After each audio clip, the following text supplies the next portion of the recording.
Hi hello నమస్తే. నేను మీ కట్టా కార్తీక్. జగన్మోహన్ రెడ్డికి విశ్వసనీయత పోయిందా? జగన్మోహన్ రెడ్డి పూర్తిగా మారిపోయారా? జగన్మోహన్ రెడ్డికి రాబోయే కాలంలో భవిష్యత్తు కూడా ఉండబోదా? జగన్మోహన్ రెడ్డిని కలవాలంటే వాళ్ళ కోటరి కాళ్ళన్నా పట్టుకోవాలి, కప్పమన్నా కట్టాలి. అంటే లంచాలిస్తేనే జగన్మోహన్ రెడ్డి దర్శనం కలిగిద్దా? ఆస్తులు రాసియటమో, లంచాలు ఇవ్వటమో ఇలాంటి ఏదన్నా జరిగితేనే జగన్మోహన్ రెడ్డి దర్శనం జరిగిద్దా?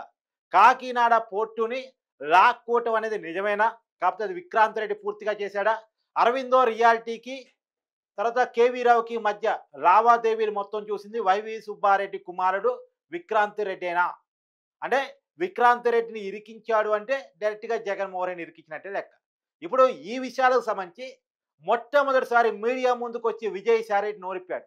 ఇయాల విజయసాయిరెడ్డి వైసీపీ పార్టీకి రాజీనామా చేసిన తర్వాత తొలిసారి సిఐడి విచారణకు హాజరయ్యారు. గతంలో ఆయన ఈడీ, సిబిఐ లాంటి పెద్ద పెద్ద ఎంక్వైరీని ఎదుర్కొన్నారు. కాకపోతే ఆ రోజు వైసీపీ పార్టీలో ఉన్నారు. జగన్మోహన్ రెడ్డితో కలిసి ఉన్నారు. జగన్మోహన్ రెడ్డితో కలిసి 21 సిబిఐ, ఈడీ కేసుల్లో విచారణ ఎదుర్కొన్నారు విజయసాయిరెడ్డి గారు. 16 నెలలు జగన్మోహన్ రెడ్డితో కలిసి జైలుకి కూడా వెళ్ళారు. జగన్మోహన్ రెడ్డి జైలు మెట్టు. జగన్మోహన్ రెడ్డి A1 అయితే విజయసాయిరెడ్డి A2. కానీ వైసీపీ పార్టీకి రాజీనామా చేసిన తర్వాత ఎదుర్కొన్న మొట్టమొదటి విచారణ ఇవాళ సిఐడి విచారణ. ఈ సిఐడి విచారణలో విజయసాయిరెడ్డి చాలా కీలకమైన విషయాల్ని చెప్పినట్టు తెలుస్తుంది.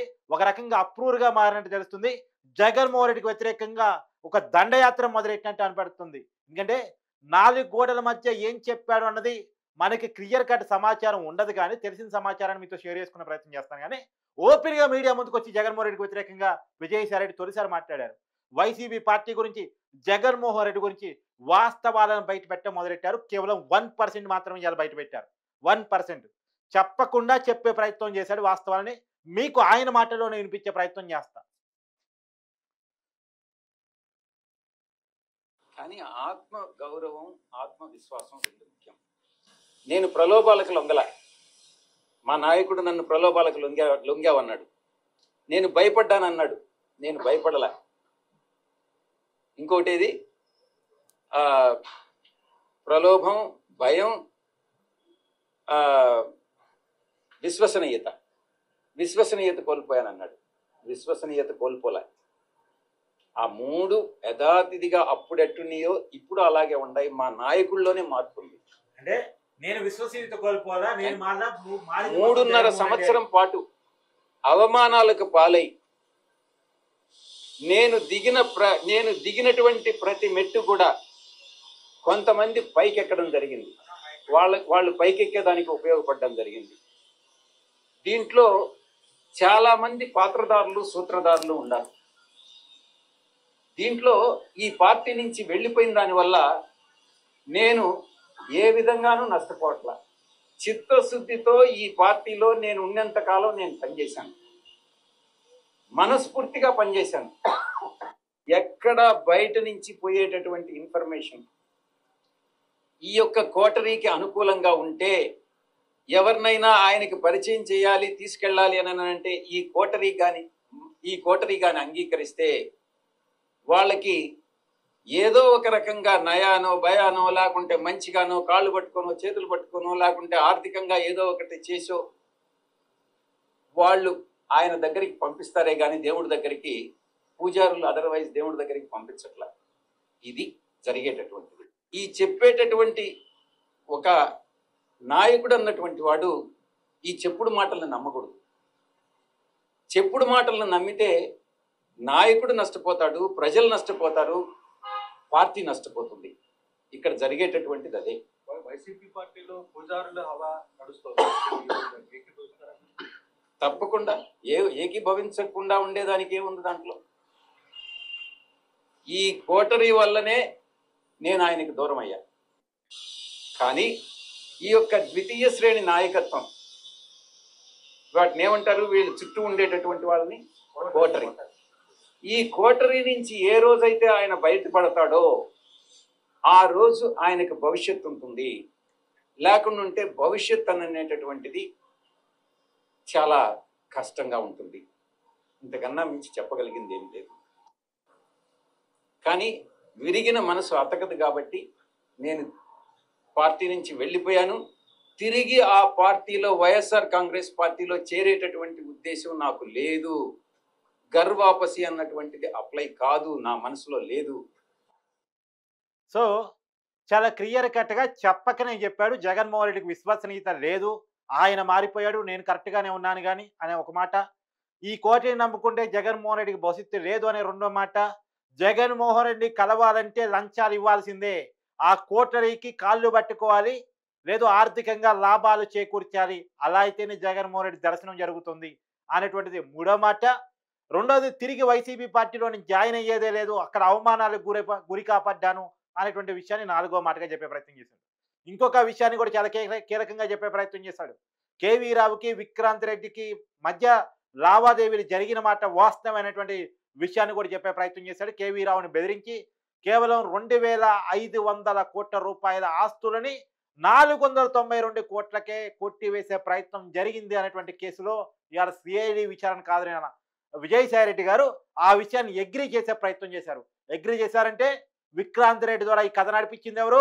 జగన్మోహన్ రెడ్డి. కేవీ రావు కంప్లైంట్ ఎవరి మీద ఇచ్చాడు? విక్రాంత్ రెడ్డి మీద, జగన్మోహన్ రెడ్డి మీద. అంటే జగన్మోహన్ రెడ్డి కూడా ఈ కేసులో A2గా ఉన్నటువంటి విజయసాయి రెడ్డి ఇరికించాడు అని చెప్పాలి క్లియర్గా.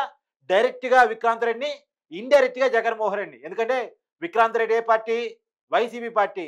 అప్పుడు ఎవరు అధికారంలో ఉన్నారు? వైసీపీ అధికారంలో ఉంది, జగన్మోహన్ రెడ్డి ముఖ్యమంత్రిగా ఉన్నారు. వ్యవస్థలన్నీ జగన్మోహన్ రెడ్డి చేతుల్లో ఉన్నాయి.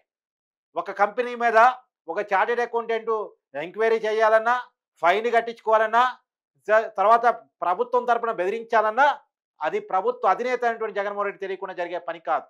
కాబట్టి జగన్మోహన్ రెడ్డి తెలిసే ఈ జగన్ నాటకం అంతా జరిగింది అనేటువంటి విషయాన్ని విజయసాయి రెడ్డి గారు చాలా క్లియర్గా చెప్పే ప్రయత్నం చేశారు. అంటే అరటి పండు తొక్క తీసినట్టు పెట్టే ప్రయత్నం చేశారు, మళ్ళా దాచుకునే ప్రయత్నం చేయలే. కానీ ఇప్పుడు చెప్పిన నిజాలు కొంత చెప్పి చెప్పకుండా చెప్పాడు. 1% నిజాలను వెళ్ళగట్టడం స్టార్ట్ చేశాడు. నిజానికి మరి జగన్మోహన్ రెడ్డి ఏమన్నా మళ్ళా విజయసాయి రెడ్డితో బేరాలకు వస్తాడా, రాయి బేరాలకు వస్తాడా, విషయాలన్నీ బయట పెడితే. ఎందుకంటే జగన్మోహన్ రెడ్డి గురించి ఇంచు తెలిసిన వ్యక్తి విజయసాయి రెడ్డి. వైసీపీ పార్టీ గురించి ఇంచు తెలిసినటువంటి వ్యక్తి విజయసాయి రెడ్డి. విజయసాయి రెడ్డి కనుక వాస్తవాలు చెప్పడం మొదలు పెడితే జగన్ సామ్రాజ్యం మొత్తం కూలే ప్రమాదం ఉంది, జగన్ సామ్రాజ్యానికి బీటలు వాళ్ళే ప్రమాదం ఉంది. ఈ విషయాలు ఎప్పటికైనా ఏకులో మేకవుతాడు, నా కుటుంబంలో ఉన్న అందరితో సంబంధాలు ఉన్నాయి అని చెప్పేసే విజయసాయి రెడ్డి జగన్మోహన్ రెడ్డి పక్కన పెట్టాడు, బెదిరించడం స్టార్ట్ చేశాడు. 2 సార్లు కొట్టాడు అని కూడా మనకున్నటువంటి సమాచారం. కథ అది విజయసాయి రెడ్డి డైరెక్ట్గా చెప్పలేడు, కానీ అనేక అవమానాలకు గురయ్యాన విషయాన్ని మాత్రం క్లియర్గా ఒప్పుకున్నాడు. అవమానాలకు గురయ్యాను అనేటువంటి విషయాన్ని ఒప్పుకునే ప్రయత్నం చేశాడు. సరే కొట్టాడన్న ప్రచారం నిజమా కాదా మనకు తెలియకపోయినా అవమానాలకు గురయ్యానని ఆయన ఒప్పుకున్నాడు చాలా క్లియర్గా. ఎందుకు విజయసాయి రెడ్డి జగన్మోహన్ రెడ్డి పక్కన పెట్టాడంటే ఒక 2 కారణాలు. ఒకటి, తనతో పాటు షర్మిలతోటి, తనతో పాటు విజయమ్మతోటి సంబంధాలు ఉన్న వ్యక్తి విజయసాయి రెడ్డి. తనకి, తన కుటుంబానికి, తన పార్టీకి, తన కంపెనీలకి కొన్ని దశాబ్దాలుగా ఆడిటర్గా పనిచేసిన వ్యక్తి, మొత్తం రహస్యాలు తెలిసిన విజయసాయి రెడ్డి. ఎప్పుడైనా ఇబ్బంది అవుతుంది అనేది పక్కన పెట్టే ప్రయత్నం చేశాడు ఒకటి. రెండోది, తనతో మాత్రమే సంబంధాలు ఉండగలిగి, తనకు మాత్రమే విధేయుడిగా ఉండగలిగే ఇంకొక వ్యక్తిని కోటరీగా నిర్మించుకోవాలని సజ్జల రామకృష్ణారెడ్డి గారిని పెట్టుకొని విజయసాయి రెడ్డిని పక్కన పెట్టేశాడు. సో చాలా క్లియర్గా ఎవరిని ఎక్కువ కాలం జగన్మోహన్ రెడ్డి స్పేర్ చేయడు. తన రహస్యాలు తెలిసిన వాళ్ళు ఎవరిని స్పేర్ చేయడు. అది చలి కావచ్చు. ఎవరిని ఎక్కువ కాలం జగన్మోహన్ రెడ్డి గారు స్పేర్ చేయడు. అవసరమైతే ఇక మీకు తెలుసు కదా, అది జరుగుతుంది కదా, మరి చూస్తున్నారు కదా. సరే ఏదేమైనా విజయసాయి రెడ్డి గారు భయపడకుండా నోరు విప్పటం ఇప్పుడిప్పుడే స్టార్ట్ చేసినట్టు తెలుస్తూ ఉంది. మరి ఆ నోరు విప్పటం, నిజాలు చెప్పటం అనేది ఎక్కడి వరకు వెళ్ళే అవకాశం ఉంది? నిజాలు కూడా ఎన్ని చెప్తాడులే, అబద్ధాలు ఆడటం అలవాటైన నాలుగు కదా. ఇన్నాళ్ళు నిజాలు చెప్పేవాడైతే ఎప్పుడో చెప్పాలి. అబద్ధాలు ఆడటం అలవాటైన నాలుక నిజాలు చెప్పటానికి కొంత ఇబ్బంది పడుతూనే ఉంటుంది. కానీ నిజాలు చెప్పడం మొదలుపెట్టిన తర్వాత మరి ఏమన్నా వెళ్ళగక్కితే ఆ సామ్రాజ్యం యొక్క విలువను మళ్ళీ ఆ సామ్రాజ్యాధినేతకి లొంగకుండా, భయపడకుండా, ధైర్యంగా అన్ని విషయాలు చెప్పడం మొదలు పెడితే, సరే ఈ చట్టాలు, ఈ కేసులు, ఈ వ్యవస్థలు జగన్మోహన్ రెడ్డి గారిని ఎలా శిక్షిస్తాయో తెలియదు, కానీ ప్రజలు మాత్రం తెలుసుకుంటారు, ప్రజాక్షేత్రంలో శిక్షిస్తారు. ఎందుకంటే మొన్న ఎన్నికల్లో కూడా ప్రజలు శిక్షించారు. ఇంకా వ్యవస్థలు జగన్మోహన్ రెడ్డి ఏం చేయలే. జగన్మోహన్ రెడ్డి మీద 21 CBID కేసులున్నా వ్యవస్థలు జగన్మోహన్ రెడ్డి ఏం చేయలేకపోతున్నాయి. కానీ ప్రజలు చేస్తున్నారు తమ ఓట్ బ్యాంక్ ద్వారా, తమకున్నటువంటి చైతన్యం ద్వారా, తమకున్నటువంటి ఆయుధం ద్వారా. ఆయన్ని తర్వాత లాఠీలు ఏం చేయలేకపోతున్నాయి, తుపాకులు ఏం చేయలేకపోతున్నాయి, చెరసాలు ఏం చేయలేకపోతున్నాయి, పోలీస్ వ్యవస్థ ఏం చేయలేకపోతుంది, 3 సింహాలు ఏం చేయలేకపోతున్నాయి, ఇవన్నీ ఏం చేయలేకపోతున్నాయి. కానీ ఓటు అనే ఆయుధం మాత్రం జగన్మోహన్ రెడ్డి గారికి పెద్ద ఇబ్బందిగా మారింది. ప్రజల చైతన్యంతో ఓట్లేశారు. సరే ఏదేమైనా ప్రజా చైతన్యంలోకైనా ప్రజా క్షేత్రంలోకైనా వాస్తవాలు వెళ్ళాల్సిన అవసరం ఉంది. మాలాంటోళ్ళు అందుకే గొంతుకై మాట్లాడుతూ ఉన్నాం. ఆంధ్రప్రదేశ్ ప్రజల సంక్షేమం కోసం, వాళ్ళ అవసరాల కోసం, వాళ్ళ బాగు కోసం. మరి చూడాలి విజయసాయి రెడ్డి గారు ఇంకెలాంటి విషయాన్ని రాబోయే కాలంలో వెల్లడిస్తారు అనేటువంటిది. ఏదేమైనా సిఐడి విచారణలో అప్రూవ్డ్‌గా కొంత విజయసాయి రెడ్డి మారినట్టు, విక్రాంత్ రెడ్డి చేసినటువంటి నేరాల చిట్టాని కొంత చెప్పినట్టు, దాని ద్వారా జగన్మోహన్ రెడ్డి గారిని కూడా ఇరికించకనే ఇరికించారు అనేటువంటి విషయాలు కూడా తెలుస్తా ఉన్నాయి. మరి చూడాలి రాబోయే కాలంలో ఎలాంటి విషయాలు బయటకొస్తాయని.